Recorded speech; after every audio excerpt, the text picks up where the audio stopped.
محرم الحرام۔ محرم اسلامی تقویم کا پہلا مہینہ ہے اور اس کی فضیلت و اہمیت کئی اعتبار سے بہت زیادہ ہے۔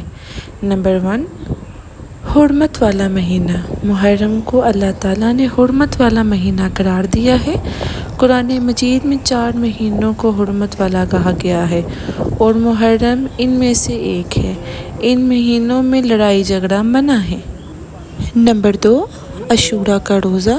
محرم کی 10ویں تاریخ یعنی عاشوراء کا دن خاص فضیلت کا حامل ہے۔ حدیث میں آیا ہے کہ رسول صلی اللہ علیہ وسلم نے عاشوراء کا روزہ گزشتہ سال کے گناہوں کا کفارہ کہا گیا ہے۔ نمبر 3، حضرت حسین رضی اللہ تعالیٰ عنہ کی شہادت۔ محرم کی 10ویں تاریخ کو کربلا میں حضرت حسین رضی اللہ تعالیٰ عنہ اور ان کے ساتھیوں کی شہادت ہوئی۔ یہ واقعہ تاریخ اسلام کا اہم اور دردناک واقعہ ہے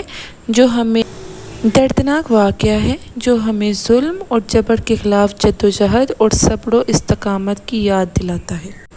نمبر 4، عبادت اور ذکر۔ اس مہینے میں عبادت اور ذکر کی فضیلت زیادہ ہے۔ مسلمان اس مہینے میں نوافل، روزے اور دیگر عبادات کا خصوصی اہتمام کرتے ہیں۔